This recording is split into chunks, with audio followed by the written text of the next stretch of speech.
Hey, welcome to the Create Unknown, the home of Make Something Mean Something. We had a bit of an interesting controversy recently in the YouTube sphere that we want to talk about. My name is Kevin Lieber, and with me as always is Matthew Tabor. We have a controversy that I know very, very little about, that you have a handle on. And so I'm excited to hear this in real time. But first, I want to mention one of the little good news bits this time, especially if you are a fan of accordion music. Kevin, do you like the accordion? No, not really. I mean, my interest in the accordion, I think, begins and ends with Weird Al Yankovic. That's about it. Yeah. You don't strike me as much of a squeeze box guy. Well, Dan the Latch is. Oh. He is an accomplished accordion player. Wow. It's one of his very interesting hobbies. But Dan was telling me this morning about how, he's been working with a local newspaper, writing, doing stories, stuff like that. And he interviewed a father and son who have a podcast, Something About It. And they somehow got talking about audio recording and how he liked the accordion. Well, I guess the dad plays the accordion too and has like a recording studio in their place. And so Dan could go, he went over there and recorded an accordion piece. And I thought, this is how, like, everybody needs to understand that this is how things happen, right? You do a thing and you talk to somebody and you never kind of know who you're going to meet or what it's going to lead to or whatever.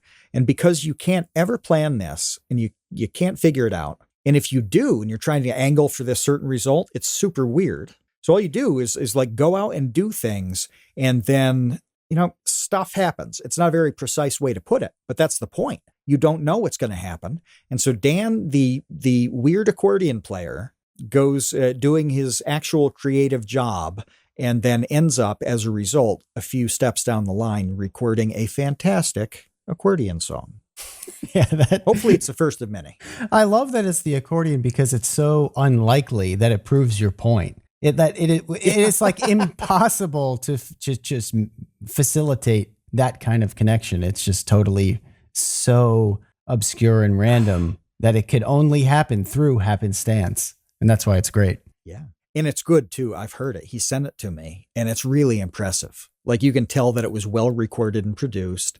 It's legit, so now he's got the story to write. It turns into like studio quality accordion music that hopefully it'll be pressed into a 78 someday. Yeah. That's all I can hope for. That would be great. Well, something that happened earlier this week or last week, I don't know, time is very confusing, but somewhat recently, that really, really caught my attention and why I wanted to talk to you, because I think there's a broader discussion to have about this sort of microcosm watershed moment that happened with Marques Brownlee, who we have had on the Create Unknown, friend of the show, probably the most successful tech reviewer in the history of planet Earth. Of electronics. Yeah. He put out a review recently, as is his thing that he does, is review tech. That's what the channel is and what he's done for, a decade plus. He put out a review for this cutting edge, brand new technology called Humane AI, which is very, very Star Trek-esque. What is the Star Trek lapel pin that they press and they talk to? What is that called? The vocoder or something? Is that a name? I hate that I don't have this at the ready. Com badge. Boss Threads in the chat says com badge. Com badge. I never would have guessed that. Okay. I thought, so the com badge versus, was it the communicator was like the walkie-talkie thing in the original? So I can't recall the difference, but the tricorder, I don't know, whatever it was. So com badge is what it's. This is what Humane AI is. It is the com badge basically for 2024. But it not only allows you to communicate, but it also has a camera built in. It has this like holographic display touch control thing in which it shoots a hologram onto your hand and you can manipulate the controls based upon, your hand gestures. So what's the AI component? Because it sounds like a supercharged cell phone to me.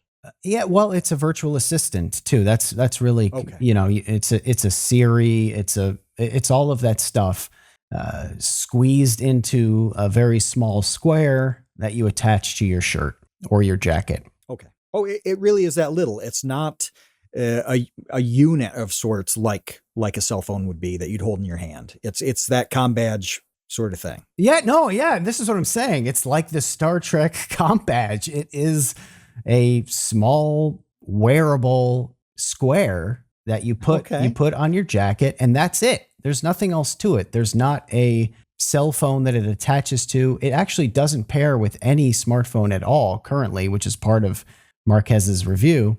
It's a standalone device, that you wear around all day, basically. Okay. Do you know what it connects to? Like, is it on its own, Yeah, it has. Does it have its own connection? It has its own phone number and everything. It's its own little baby. It's its own little baby you carry around with you all day. Yeah. It's not connected to your cell phone. It's not connected to your smartwatch. It's its own little strange device. So Marquez does a review of this in which he wears it for a week and he gives his impressions. Okay. A week is a while. I can see him getting a good sense of what it does and doesn't do after a week. Yeah. I mean, this is just kind of part of his process. I think that Marquez is someone who has a lot of integrity when it comes to doing his reviews.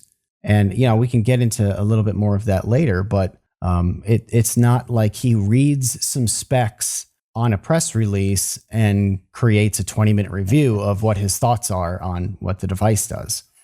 Yeah. He actually shares his experiences with using it. So it's a great video. I definitely highly recommend people watch it. The title of it, which gets into the controversy here, is "The Worst Product I've Ever Reviewed, ... for now." It's the title of the YouTube video.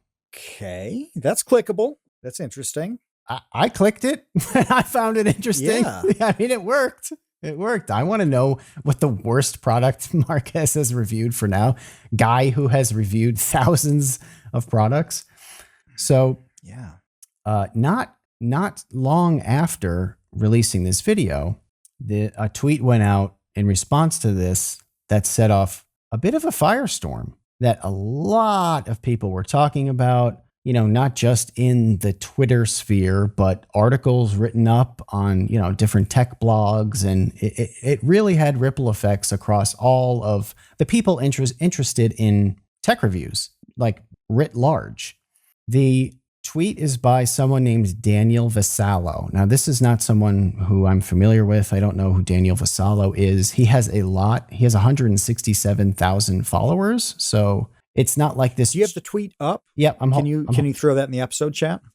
Yeah. But point is, this is not some person with an anime avatar and 14 followers. Okay. Okay.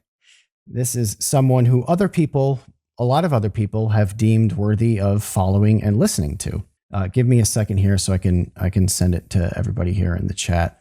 But what Daniel did was really call into question the purpose of reviewing products, which is why I think it's interesting to talk about. And we can also extrapolate that out in general about really a problem that I see nonstop in all sectors, which is just people flat out ignoring how things work or just not understanding at all how things work. And I know that's a very general statement, but it's a general observation. Yeah, it's literally everything. I mean, so the last thing that I saw before, and I'm clicking this tweet now, it's in the episode chat. Last thing I saw before I went to bed was the reports of explosions in central Iran. And this was around midnight Eastern time. So in the morning over there. And instantly, Twitter was Twitter. with all the Middle Eastern politics experts weighing in on what this means. And when I woke up, it was now the beginning of the day for most of the people who are saying it for the first time, and that, exploded again. And it just, we know this happens constantly with anything social or political. But I think you're right that it really is kind of everything. It seems like every thread that I look at, if there's any like knowledge or analysis to be had in it, there's a significant number of people who don't bother. They think they know and they don't, or they don't care. Yeah, I think it's a lot of they don't know what they don't know. And at that point, where do you even start? So that's why I think a lot of these controversies and arguments happen in the first place, because you have to start at such a rudimentary scale that it's like, now I'm going to teach you something from step one. So here's the tweet for anyone who hasn't seen it, anyone listening. This is what it said. And it was a screenshot of Marquez's video of the thumbnail, the worst product I've ever reviewed for now. It was a screenshot of that.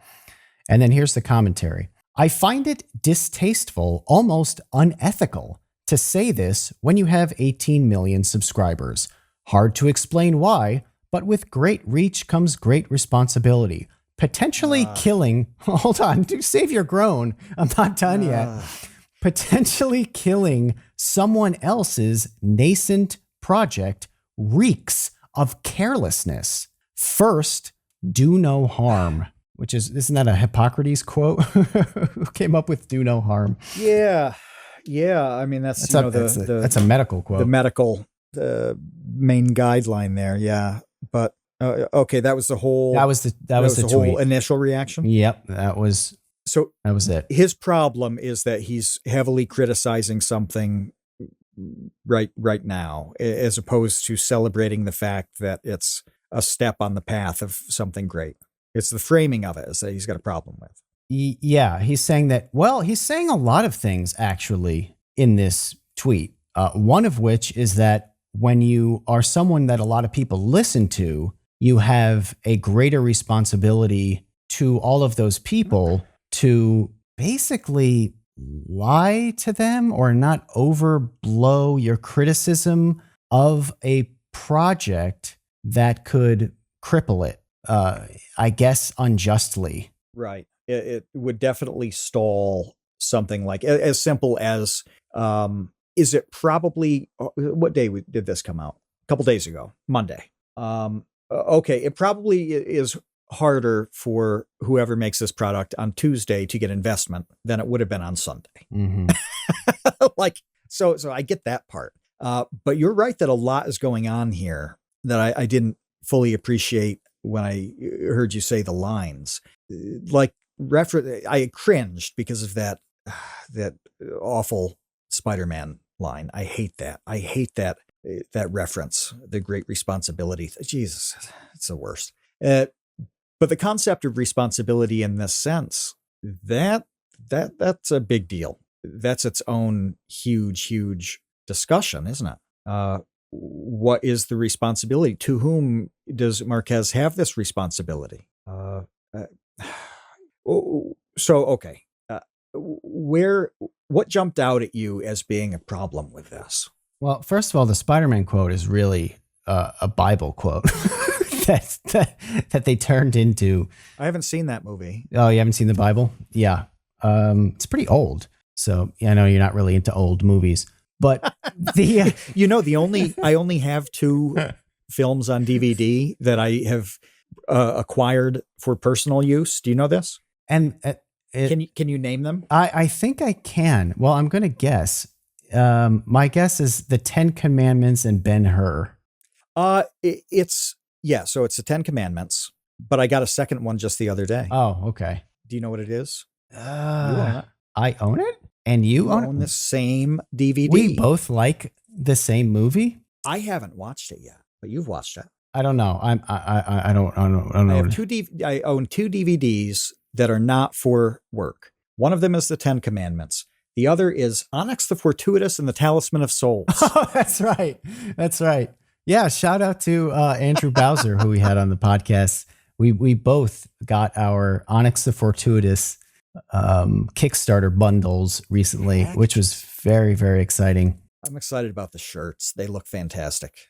Yes, and I also popped in the VHS copy, and that works, and it looks like a VHS copy. It's in all of its low res glory. It's wonderful. But okay, so going back to the Marquez thing, the thing that popped out to me is very 30,000 foot view, which is, what is the purpose of reviewing something? That's where I start, because this is calling into question the purpose of reviewing a product. His tweet fundamentally is suggesting that part of the purpose of reviewing a product is to sugarcoat it so that it doesn't damage the company. That is like, it's not what he's suggesting, it's what he's saying. He's saying if you have a tremendous platform to criticize something, anything, it doesn't have to be tech. Maybe it would be, he would say this about Siskel and Ebert 30 years ago,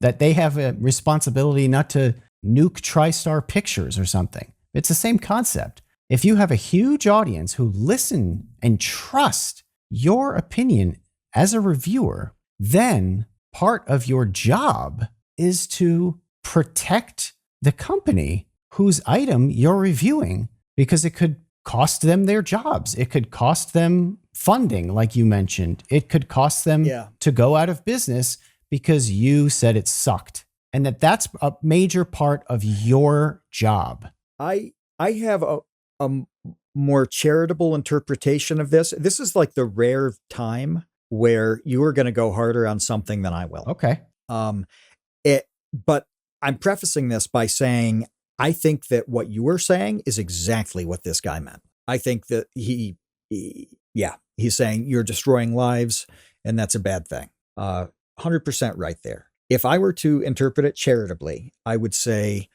Marquez is a guy who cares about tech. He's excited about all things developing in tech and what the future holds for it. Is it irresponsible for him to jam a stick in the spokes of a project rather than celebrate kind of where it's at, what the potential is, and be constructive about it?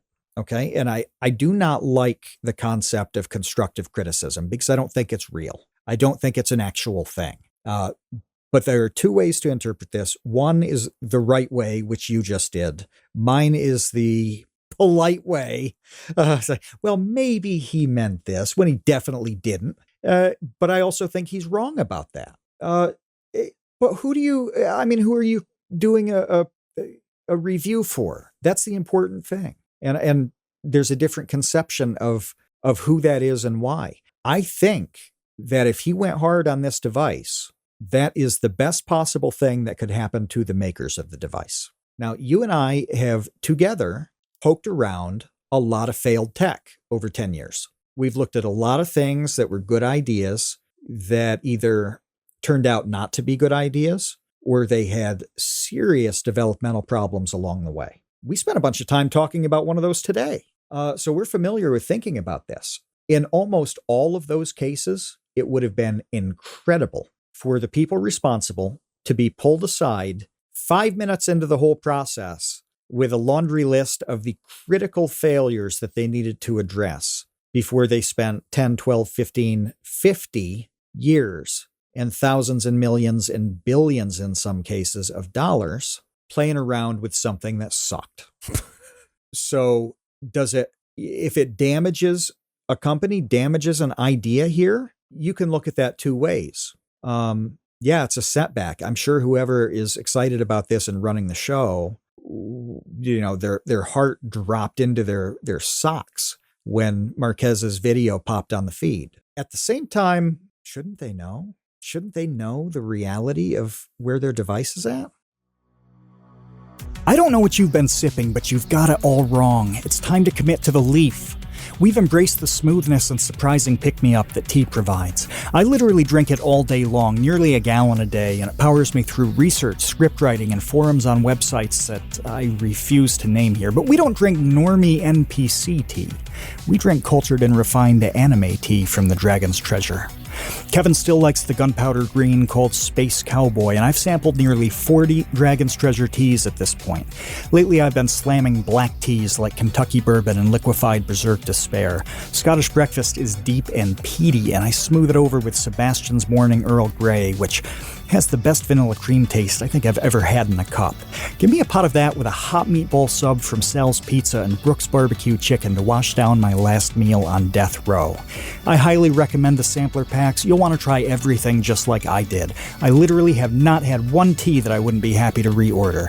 The Dragon's Wings membership fuels new tea experimentation, and the Tea of the Month Club provides a regularly scheduled surprise. And when you order from the Dragon's Treasure using code CREATE, you'll get 10% off your order. That's 10% off using the code CREATE at thedragonstreasure.com. The link's in the description. So Marquez made a follow-up video just talking about this controversy. And in it, he mentions a story that exactly exemplifies what you just talked about, which is that years ago, he reviewed, I believe it was Razer made a phone. Razer, who I think they mostly do gaming stuff. They made the company that makes like mice and stuff like that. Yeah. Same Razer? Okay, yeah, cool. Yeah, they made a phone. And there's just a very specific example of exactly what you're talking about happening. He ripped on the vibration motor in this phone. The vibration motor, so, if you have your phone in vibrate mode and someone calls it and it goes, okay? Yeah. That motor in this Razer phone legitimately sounded broken. It sounded horrendous. It sounded like garbage disposal. It sounded like a dying animal. It was just like the worst, most pathetic sound you ever heard. And he mentions that in his video. Okay. The vibration motor in this thing just is complete trash, which it was. And a year later, he's at some tech conference and some, representative from Razer is on stage talking about the Razer 2, their follow-up, and all of the things they addressed from the first one, the new camera and the new screen display and all of this stuff, the new refresh rate. He's going on and on and on about all the new features. He turns to Marquez in the middle of the presentation, looks at him dead straight in the eyes and goes, "And Marquez, we fixed the vibration motor." So that's the point. So it got fixed and it was better. Yeah.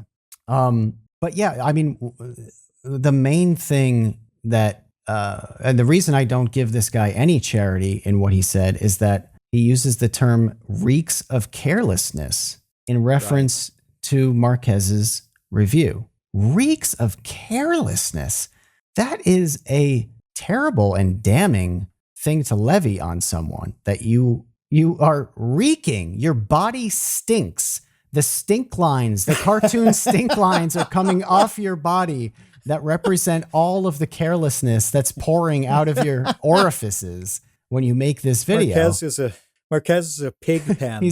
With a cloud of carelessness surrounding. Yes, the tech review pig pen just stinking up the world with their most respected tech reviewer of all time. Yeah, exactly.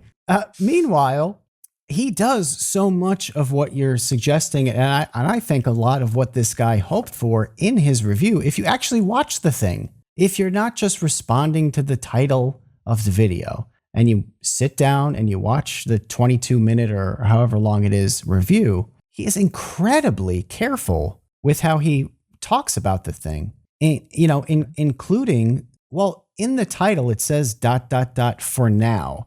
And that's not a reference to there will be worse products that I'll review in the future. That's a direct response to this thing sucks for now. That's what the "for now" means. He's saying in the title that, I expect them to fix this stuff. There are a lot of use cases that I can see where this thing could be awesome in the future if they do this, that, and the other thing. But for now, it's garbage. And I can't recommend anyone blow $700 on this thing. because it sucks. That's how much it is? 700? Yeah, it's 700 plus. Oh, that's not that much. Plus a monthly subscription that I think is like $30 ish a month. I expected it to be more when you're talking about what it did. So 700 is somewhat reasonable on that front. Look, one of the best compliments that you can give anybody for any idea or anything that they're beginning or even deep into is something that tells them that it has potential. And that is because very, very few things have potential. Almost every idea is a dead end. It sucks. It stinks. It's not feasible. There's nobody who wants it. All the pursuits that you do are only going to go so far. Kevin, before we started this, we were talking about other things. I was talking to you about woodworking. I know what my ceiling is on woodworking, and I have known that for over 20 years now because I knew how committed I was and wasn't, right? Like I have, if you were to categorize it, I would say the prosumer level, where beyond hobbyist, but I'm not going to go all the way on it. I've never wanted to. That doesn't interest me. So even in a case like that, like there is a ceiling. Most of the things that I think of, like Bad Spoon says, has this quote, most ideas are stupid. They are. I lead with people like you and Paul, another guy I work with. It's like, I am going to pitch you a dumb idea. I have the stupidest idea yet. Here it is. Because I know that's the reality of it. I'm not negging myself on it. I'm like, no, this is a dumb as hell idea. Is there something in it that we can turn into a real idea with Is potential? there potential? Yeah, right. That's the question. Yeah. Is there a nugget in here that we can work with? Because I know the overall thing is going nowhere. That alone is so rare that if he's saying, here's a device that really could have some legs, this could be something amazing, that puts it in like the top 0.1% of tech. So yeah, it looks like a backhanded compliment, but at the same time, it's an actual compliment. That's how I read it as well. I thought, it came across as if he likes the potential of this thing, but it ain't there yet, buddy. And here are all the reasons why, which is the whole point of reviewing a thing. And that's sort of where I wanted to take this discussion, where this person is saying, well, you really should kind of coddle companies when you're reviewing stuff. And it's like, but that's not the point of reviewing it. That's not how this works. Because to what value does that, avenue lead? You're not giving the consumer the full, ins and outs of the thing and whether or not they should buy it and what they like about it, what he doesn't like about it. Yeah.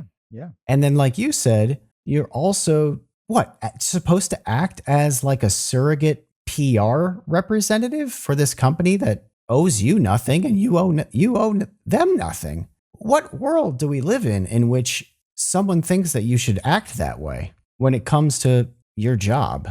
What works like that? Nothing works like that. This is what I wanted to get back to, is how you said earlier that this is not how things work. And I feel like he's saying the crime that Marquez has committed is talking accurately about how things work. Telling the truth. Yeah. You could call that telling the truth. His crime is telling the truth. That's a clean way to put it. Yeah, and not obfuscating it for some secret ulterior motive. Everything is bad in its early iterations. Everything that is awesome now initially sucked. And I mean everything. It doesn't matter what this is. And I've mentioned so many examples of this over the years where like you were really bad on the first date you ever went on. The first time you were in a relationship, you were bad at it. I don't care who you are. You were not nearly as good as you are now. The first time you baked or cooked anything, it sucked. Even if you followed a recipe closely, it just, you did something suboptimal in that process. We've talked about it with video. Like yeah, don't worry too much about quality on things and like getting it right and the analysis that goes into early stuff. Because I don't know, Kevin, do you remember what your first video is about? Your very first YouTube video? I was doing cartoons at first with a program that is long defunct called Macromedia Director, and the audio would pop all of the time, and I couldn't figure out how to fix that. So much of it was, the animation was bad. All of it was bad. It was really bad. Yeah. Yeah. It's not going to be great. And I know that, I'm sure, these people expected to have a better product if they're at a stage where they're making it and then having anybody review it. They're at a stage where they expected it to be, decent. But man, that is truly how all tech stuff works. You just made a video about the Butler in a box, and the Butler in a box had a lot of difficulties and problems in terms of intuitive, easy use. There are things that all sorts of virtual assistants now do not do badly. They do it really well. There's no way around it. There's so many limitations. And I'm not intimately familiar with this device, but from the features you described, some of it's going to stink. The first iteration is going to stink. If you listen to songs that are kind of the first music in a particular genre, they are generally horrible. They're stupid. They're goofy. The musicality is weak.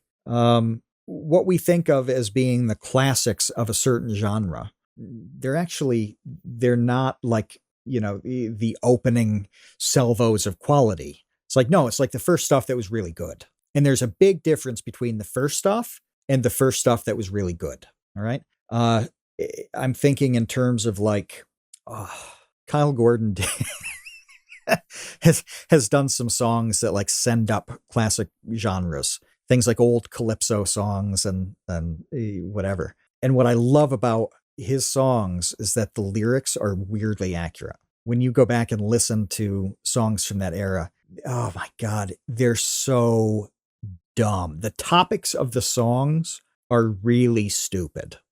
This comes up in really old country, like when country was really on the airwaves, like starting in the 50s and 60s. You'd get songs about like hay bales. Somebody be like I sat on a wet hay bale. Oh, you're like, all right, things have gotten better now. And at a certain point, the audience and the producers and the artists themselves were looking at stupid songs and thinking, I got to do better. I have to take this to another level. And that is just part of the process. Whatever your cartoon was, had bad audio. It probably was kind of funny, but not that funny. It just is better now. You are a funny person now. You make funny things now and again. This is how it all works. And Marquez is being, I don't want to use the wrong word. He's being criticized for just simply being both truthful and right. Yeah, for being honest. And the other thing is that his review is not sensational. He's not. It's just the title that was a problem. Yeah, and that kind of goes into another thing that I wanted to talk about, but I wanted to be clear first with the content itself. I think is incredibly thoughtful and fair and insightful, and like I said, he details exactly the problems that he has with the thing. Talks about ways in which he could foresee it being better if these certain things. Like for instance, the battery dies really fast. And what's the battery life on it? He said at one point it died after 2 hours. Whoa. So it's really little. It's not substantially smaller than a smartwatch. And so I'm kind of familiar with the battery lives on those. I was looking at, Apple Watches and stuff like that recently. And if something is high functioning, like an Apple Watch is, you're looking at like a day and a half, 2 days max on a thing like that. So I expected that it would, when you showed me the thing and I see him wearing it, that the limitations of the size mean the limitations of the battery right now, that it would be Apple Watch style. But if this is hours, dude, it has a camera that's always looking and analyzing at everything. you need to wear a backpack with like 4 car batteries in it to keep this thing going. That's insane. Well, yeah, it's constantly like looking at and scanning the environment because it's basically like a little friend on your lapel that's always looking at things and so you could say a little friend on your lapel. Yeah, that's got to be the most scathing review of a product, way worse than anything Marquez said. Yeah. Oh, so it's a $700 little friend on your lapel. Yeah, instead of like the parrot on the shoulder of like Captain Hook or whatever, it's a little friend on your chest. You reek of irresponsibility and what was it? What do you reek of? What did he reek of? It was carelessness. Carelessness, that's right. Yeah.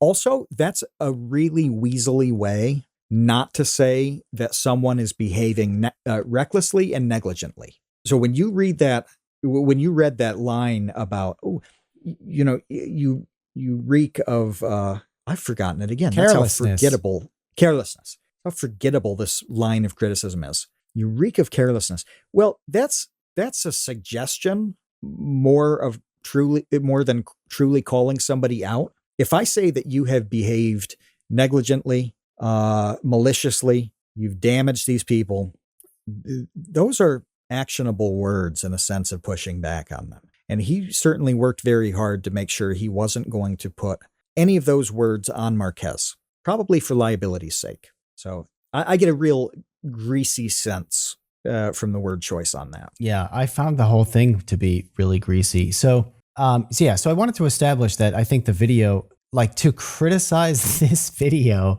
of sort of being a sensational piece of work it couldn't be further from the truth. I don't know how he could be more just and fair and review it with integrity than he did. I don't think that it's possible.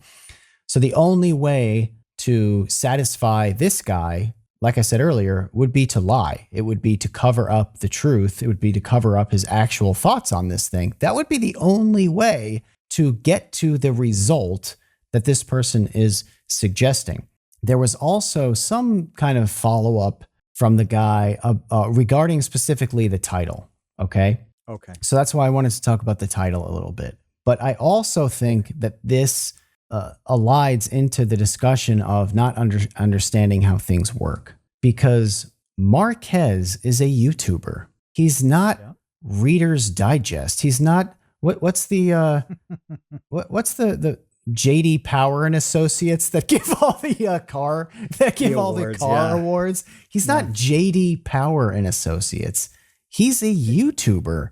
So he's going to make YouTube videos with titles befitting a YouTube video, which is what this is. It is an excellent Grand Slam kill shot. Great title. It's an excellent title. Why? Because he's Marquez. He knows what he's doing. This is why he has 18 million subscribers, because he's great at YouTube. It's not just a clickbait thing either. He's very clearly communicating. It's not clickbait. No, this title is so good because it lays out, without having to say it, it lays out, here is a really good idea that has a lot of potential. Right now, it's not great. And so, it sets an expectation that you're going to hear about both of those things. You're going to get the full argument. And, Dan the Latch, the accordion player, is in the chat. The maestro of the bellows, the keys and bellows. He says, well, he's not Consumer Reports, but that's what Consumer Reports would do. I love this. And we're looking at reviews of products in Popular Science as well, going way back decades. And it wouldn't be, a headline on a thing wouldn't be quite as incendiary as saying the worst thing ever for now, but it would communicate exactly those same things. And so would Consumer Reports. That would be like, here's a great idea that's not a great product right now, and it would explain why on both of those things. Again, it's how it works, right? That's the useful way to analyze a thing. When you do that, everybody involved, from the person who might purchase it to the person making it, knows more about what they need to do tomorrow. and what they should expect right now. I did wait on a decent smartwatch because I read reviews like this. This is my Apple Watch gripe, where I have a Series 8. I dislike how short that battery life is. I had an original Samsung Galaxy that I got for like $45. That was a nice price point. I got this crazy sale with a trade-in with Samsung. And the battery life on that was like 5 days. Well, it wasn't running all the apps that my Apple Watch does. It wasn't, it was a smartwatch, but it wasn't that smart. A midwit watch. Midwit, yeah. It was a midwit watch. It was great for what I needed it for. I kind of needed like a Fitbit Plus. I wanted more functionality than the Fitbits, but I didn't want to do the Apple Watch. And I held off on Apple Watch stuff precisely because I knew it was like, this is a really good device that for now, the battery tech is not good enough to last as long as I'd like it to at a price point that I'm comfortable with. So yeah, Apple could absolutely make an Apple Watch with like a 10-day battery life. The question is how much it's going to cost to do that.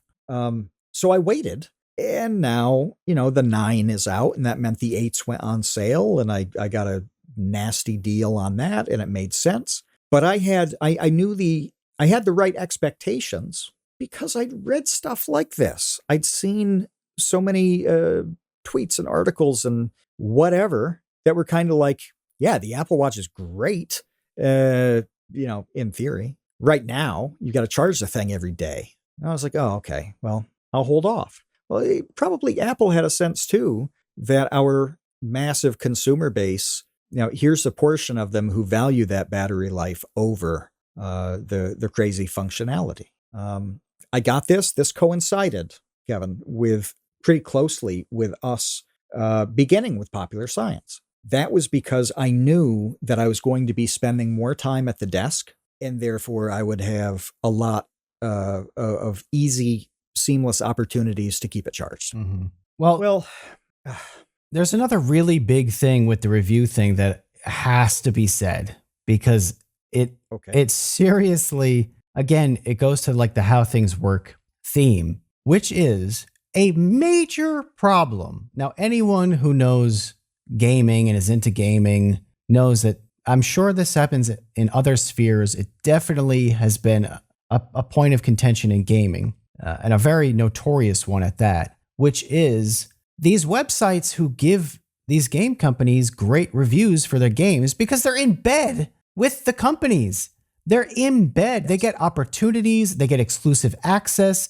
They get gifts. They get like literally they get gifts from these companies. Mm-hmm. They are in bed with Activision and EA and Ubisoft or whatever. And that causes a conflict in the relationship of reviewing their product. It literally undermines the entire point of reviewing things when you're being coerced, you're being basically bribed in so many ways to not dump on the thing, to give it a 9 out of 10 when it deserves a 7, to give it an 8 out of 10 when it deserves a 6, because you don't want to upset the company. You don't want to affect their bottom line by crapping on this thing truthfully, which sucks.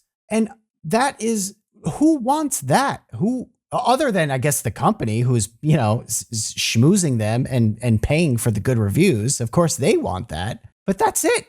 No one else wants this. And it is so deceitful. It is. And sometimes it's overt, like you're talking about. I think in tech and video games and stuff like that, there's, what you're describing is a frequent problem. And some people are great about the disclosures and hold to a series of ethics, and others less so.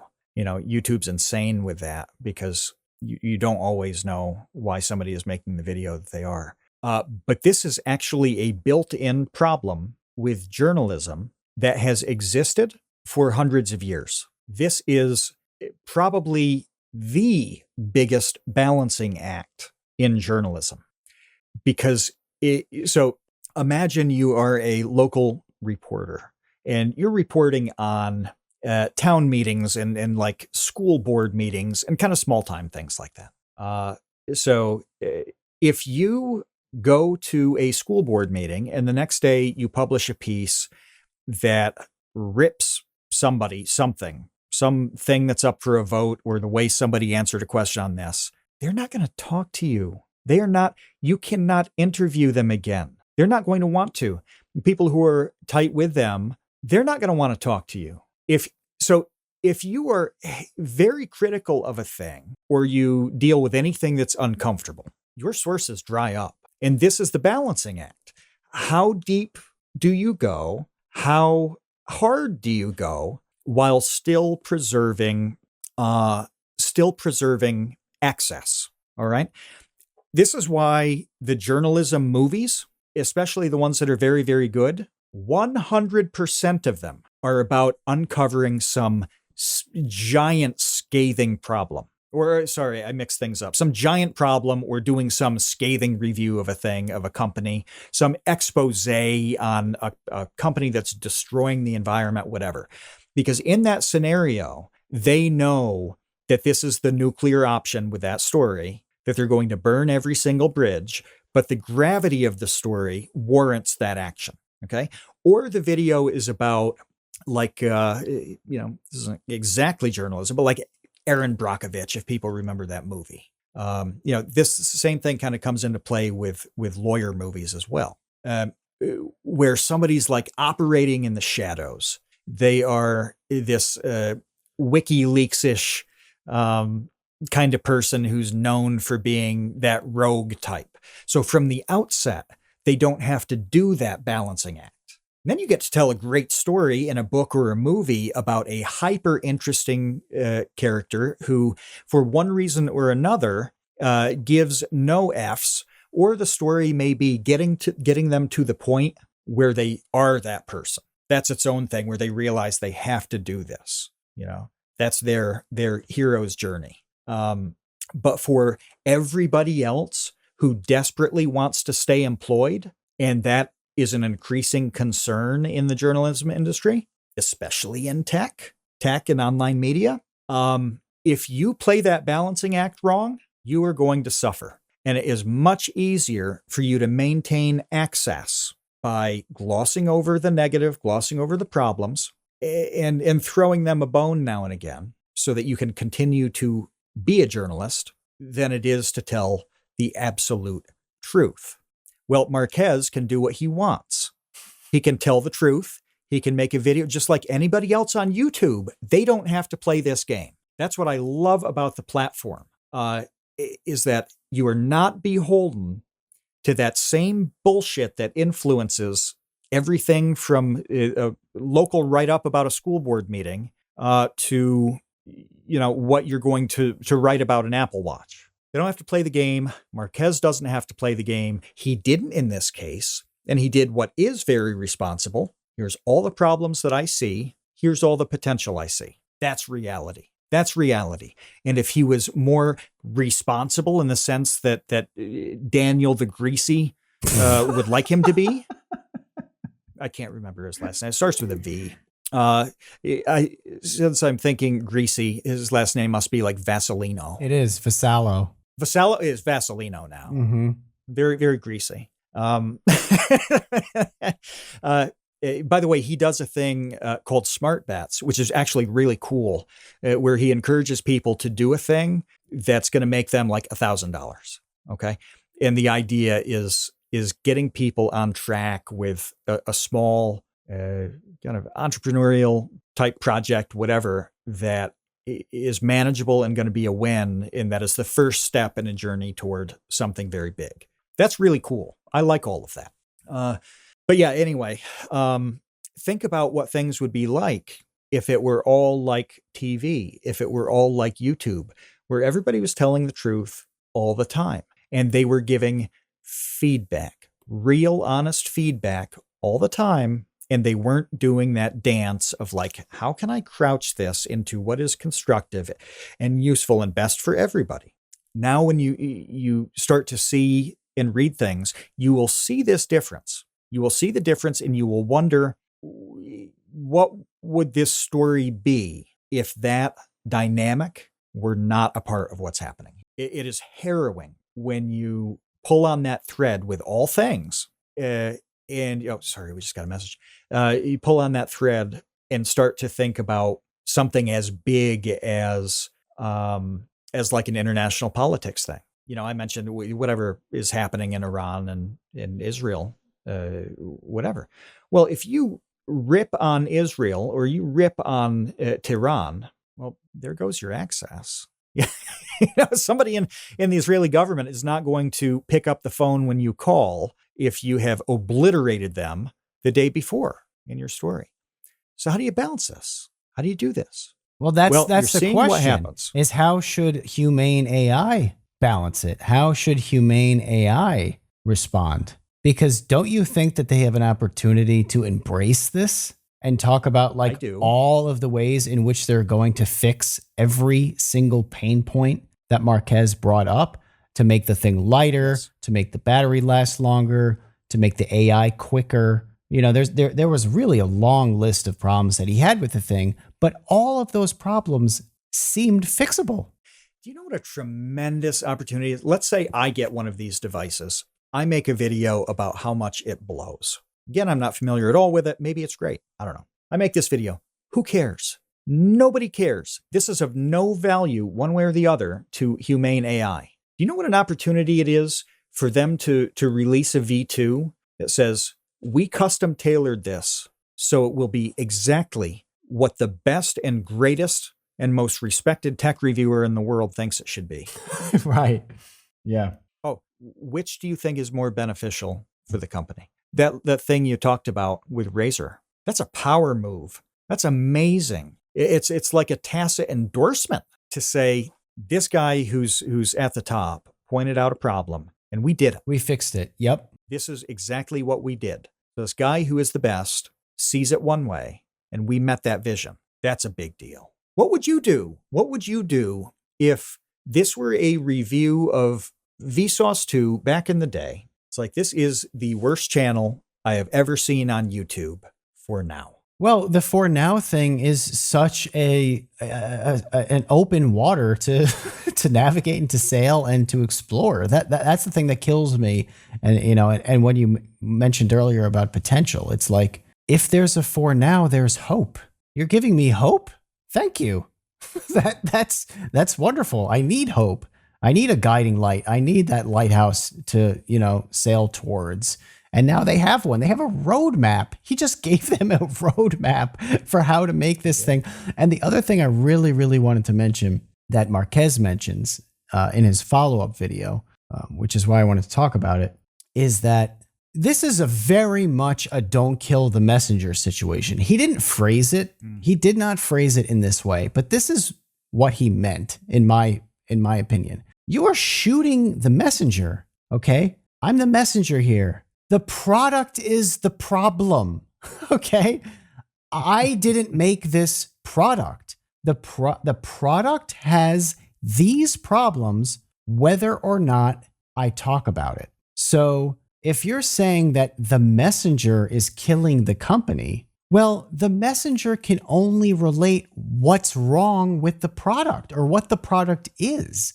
That's all the messenger is doing, is talking about, here's this product, I'm holding it up, I used it, here's what it's like. That's it. So if the messenger is relaying problems, it's because the product is flawed. The product has problems. The company is going to go under or have a dip in their revenue or not get that route of funding because what they made isn't ready yet. What they made has tremendous hurdles left to clear. Whether or not, again, Marquez or Linus or Unbox Therapy Lou, whoever it is that talks about the problems, they exist outside of them talking about it. They're already baked into the company screwing this thing up, or at least not getting it right yet. Yeah. There's more that I want to hear from you on this, because I want you to expand on that in the context of this comment that Daniel Vasilino left on somebody's reply. Somebody replies, Shibatoshi Nakamoto replies with, I know Shibatoshi Nakamoto. He follows me. Oh, no kidding. Yeah, he invented Dogecoin, I think, or one of the coins. Yeah, because that's the icon. That's why I laughed. Yeah, he created the icon is there. Sweet. I find this post distasteful, almost unethical. Perhaps companies shouldn't release stupid garbage. So that's a great reply. But this is the part that I want you to rage on. I want you to gird your loins and muster up every bit of hate you've ever had. So Daniel replies, they're not forcing anyone to buy it. You can return it if you don't like it. The YouTube title was meant to crush them. A Show of Force by MKBHD. Wow. Okay. That is the context that we needed when we were interpreting what the original title or original tweet meant.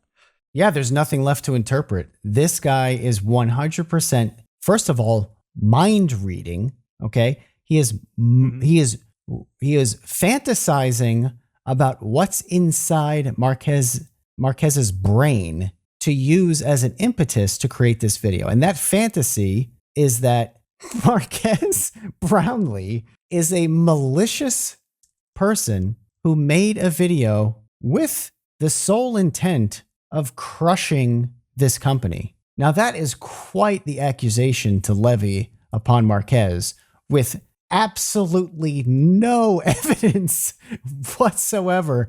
I mean, you talk about bringing the receipts. It's like, okay, where are your receipts on this? Because if you have them, this will be the most fascinating scandal in recent memory, where Marquez is a stakeholder in some rival Star Trek lapel friend company.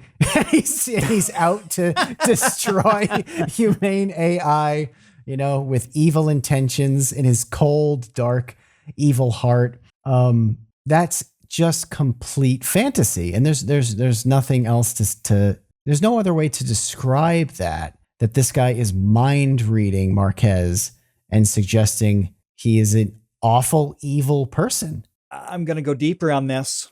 So Shibatoshi Nakamoto replies to that and says it's called a product review. If a product can't handle a review, it's garbage. Your argument is pathetic and low IQ. It's just really funny. But the reply to that is an honest review wouldn't have a sensational headline like that. That title was chosen to cause maximum damage. Right. Okay. Wonderful. Wonderful. That gives us a glimpse into how little this person understands YouTube, because that's really the disconnect as far as I can tell, is that this guy has just no idea how YouTube works. Because I mean, I've gotten this accusation from people on Vsauce too, and on Popular Science recently, in which with what? What's been said? Where the title is too sensational and it's clickbait, and just saying that really people get angry about this. They get actually pretty upset about titles. They think that almost everything that doesn't read like a nutrition label is disingenuous. That's right. That is right. Everything that doesn't read like a nutrition label. That's just like an exact, doesn't matter how long it needs to be. It could be a 14-word title that just says, this video is about the Humane AI device that I got, and here's my review of it after having used it for 1 week. Here are my thoughts. Like, that's what this guy thinks a YouTube title should be. Yep. No, it doesn't work that way. YouTube doesn't work that way. Hollywood doesn't work that way. Movies are not titled that way. TV shows are the worst about this. People have no idea that TV shows don't even get made. The show will not even get made unless the concept of the show can be explained in 2 words. I mean, that's an exaggeration, but it's not far off. It's not far off from reality. It's why things are given, they're referred to as something like a buddy comedy. That's one of those, like, here's a phrase that sums up roughly what this show is. And if you need more than a phrase or a short sentence to communicate the essence of what it is, it's probably not happening. It's not happening. Okay, so everyone, I now that you understand this, I beg you to go look at the title of TV shows. Here are the titles of TV shows off the top of my head. House Hunters. What is that show about? It's about hunting for houses. Okay. Mm-hmm. My 600-Pound Life, which we did 2 episodes about. What is that show about? It's about 600-pound people and their lives. Yeah. Hoarders. What's that about? It's about hoarders. That's the show. It's in the title. That's how TV shows are made. Intervention. Yep. It's about people struggling with an addiction, culminating in an intervention. Kitchen Nightmares. Bar Rescue. Every show works like this, okay? Yeah. Cheers is about the people in a bar called Cheers. Seinfeld is about a man's life and the people in his life, and his name is Seinfeld. Yeah. So this is interesting. Ducky says Big Bang Theory. That's one of those slightly stylistic titles that is not right on the nose, and they do exist. Like, and it's possible to make, they're the outlier. To make those work. They're the outlier. Yeah. The most something usually gets is sort of like if you just take a title of Mythbusters and you know nothing at all about the show, you don't know what myths are getting busted. It could very well be like an Adam Ruins Everything situation where, it's not just like science tech type stuff. Same with Adam Ruins Everything. You don't know exactly what he's ruining. You just don't. So there's a little bit of play and intrigue that can come in to these. Ducky says Smiling Friends. Yeah, that's the name of the business. Boom, there it goes. Everyone Loves Raymond is slightly deceptive there. Well, you say, Dan, very deceiving. I'd say it's slightly deceptive. But that's the most it ever gets, is something that's like a little conceptual around the point. A little artistic flourish, maybe. But again, that's an outlier. You can always, the exception does not create the rule. Whatever that phrase is, doesn't make the rule. The rule on this. Yeah. But with YouTube titles, you want to create the most intriguing, widely appealing, really succinct title. Probably 7 words, 10 words or less, that gives you a little hint of what the video is about, but also allows for some interpretation and intrigue so that you want to find out more by clicking it, okay? But also matches the content and the spirit of the video closely so that it's not clickbait. It's not a bait and switch. You didn't click on, Super Mario Brothers review, and then it's an episode of Cheers. Like, that would be really confusing. Right. But that's how YouTube titles work. So this guy going insane over Marquez's, not just going insane, but literally saying that it's proof of his horrible and negative intentions is just so far off of the being within the realm of just the basic understanding, which is what I kind of said at the beginning of this episode, of how this works. And this, in this instance, being YouTube. This is how YouTube works. Okay. Yep. You want to come up with the best title and thumbnail for your video that still represents what the video is about and has some level of intrigue or mystery. That's what YouTube titles are. And if you don't understand that, maybe don't get so bent out of shape about a thing that you don't get. But it doesn't occur to him that he doesn't get it. No.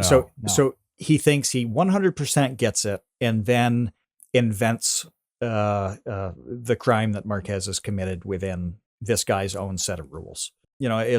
It really is one of those things where it's like somebody is they've decided how they're going to be offended and then they go look for offenses. Right. I did think about one time this happened to me. Do you want some lore? Really? Want some good lore? Yeah. Yes. Not this was a long time ago. This was 25 years ago. 25 years ago. I was taking class. The man's name was William Gannap. And William Gannap was, in his time, was one of the finest scholars of Jacksonian American history. And he also had a very deep interest in the history of baseball, the early history. The 1800s and the early 1900s.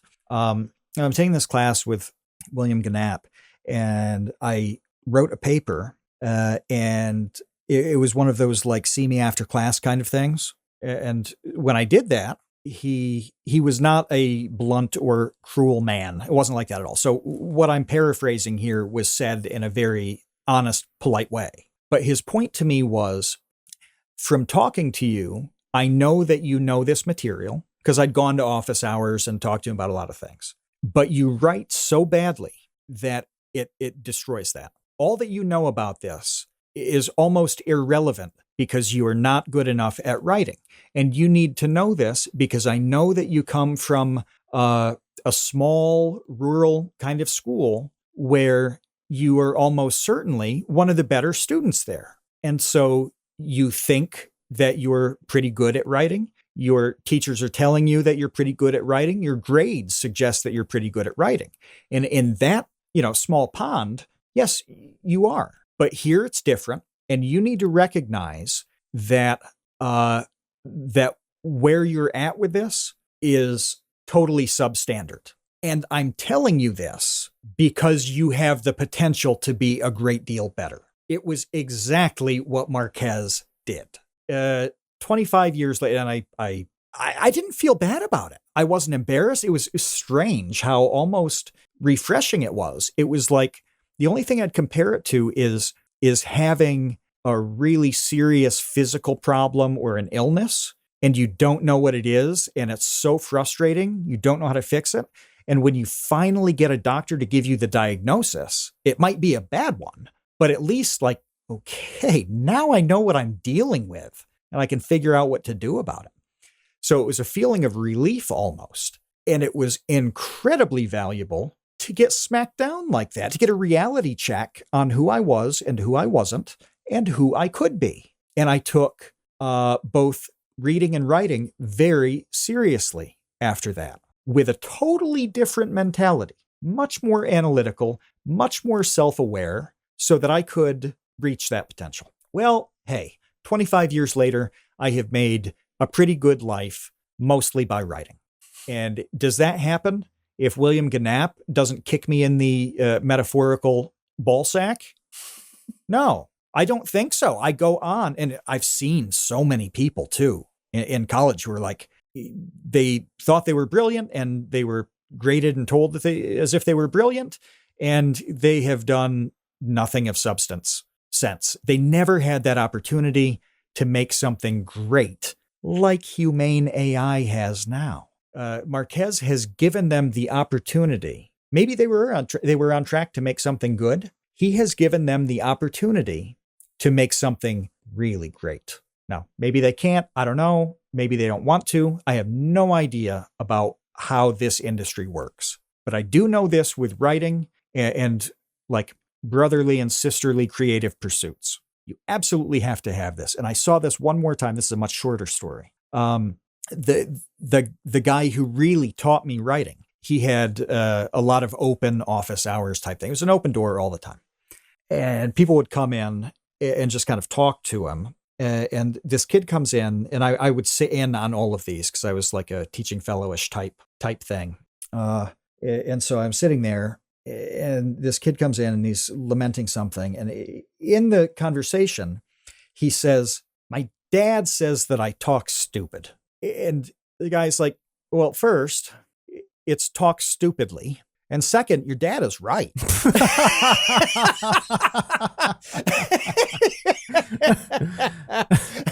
And it was this crazy benevolent rug pull for this kid.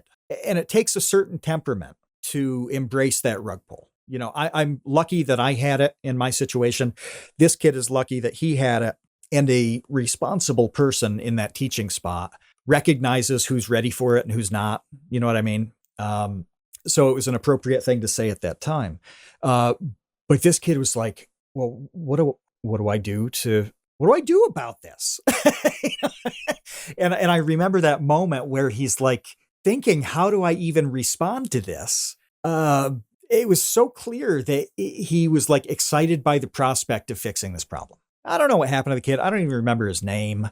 But I do know that he was in there a lot after that. He wanted to kind of come back and develop himself. Talk more gooder. So he wanted to talk more gooder. Absolutely. That's exactly it. And he was motivated to do that. And I think that's the breakdown here, where you can respond to this in one of two ways. And there's the, oh my God, Marquez and his conspiracy to crush me has worked. Or it is, I'm destroyed by the truth of this. And like Casey Neistat said 200 plus episodes ago, it's like, yeah, in the comments, the ones that really hurt are the ones that are true. The negative comments that sting are the ones that are right. Yeah, that's true. Yeah, it's totally true. So it's which way, Western man? Yeah. You know, are you going to cry about this and be greasy, or are you going to, break yourself down and build yourself back up to something even better? Those are the options. So yeah, I thought the whole thing was really interesting. If you want to watch, I have his response pulled up too. So the first video that you guys should watch is the worst product I've ever reviewed, ... for now. And then the follow-up, which is, Marquez's direct response about this entire controversy, I also recommend you watch. That's called A Lot of Talk About Reviews Online Recently. Let's talk about it. Or that's how he posted on Twitter. Either way, you can find it on his website. It's him sitting in his car talking about the purpose of reviews, why he does them, how he does them, and addresses the Humane AI thing directly, as well as some like electric car that he said was horrible, and then it did go out of business. But again, it's because the car was horrible. It wasn't his fault for mentioning it. Yeah. So check that stuff out. Thanks to all of our patrons for hanging out with us. If you want to become a patron, go to patreon.com/thecreateunknown. We're out of here for this week. We'll be back next week. Until then, see you, Space Cowboys. Thanks for listening to The Create Unknown. We make this show with the support of our patrons. 100% of that goes directly to keeping episodes going every week, and the recent support has been amazing. Sidpoke, NRM, Venture Addicts, Weezer Good, you all really do make this show happen. Thank you to the Tots and Dumpster crew, old and new, who save tiny little lives every month. Thank you to our grizzled, battle-hardened child infantry. Clemente de los Santos, Dan the Latch, Demetrius Andrews, Erica, Farrakhan, Jen Mefasanti, Kevin Menard, Mikhail Steinke, Monahim, Natsu, Penny Peddler, Risebread, Ryan Kinder, Samuel Manser, Sean S., Sean Malone, and Tom Vidioger. And a tremendous shout out to our elite baby gang commanders: Atrocious Guff, Kat, Dojangles, Graham Robertson, James Gallagher, Jeff Davis, Orange Vanilla Coke, Patrick Pister, TCU's personal pilot, Andy, Ryan Carroll, Baseweight, Vinthos, Yeetus Deletus, Jonas Walter, Nathan Robinson, Chelxies, and of course, Trevstead. You are the elite. Thank you as well to our indentured servants, producer-editor Ben Webster, Minecraft mogul Laterman, Discord kitten wrangler Conrad, and producer emeritus Dan Yoshua. Thanks to Baseweight for use of Created in the Unknown for the opening theme. Thanks to Electro Voice for giving us mics to sound good on top of it. And a special thanks to Main Gear for powering all of our PC endeavors. The Create Unknown is an Unknown Media production in partnership with Studio 71.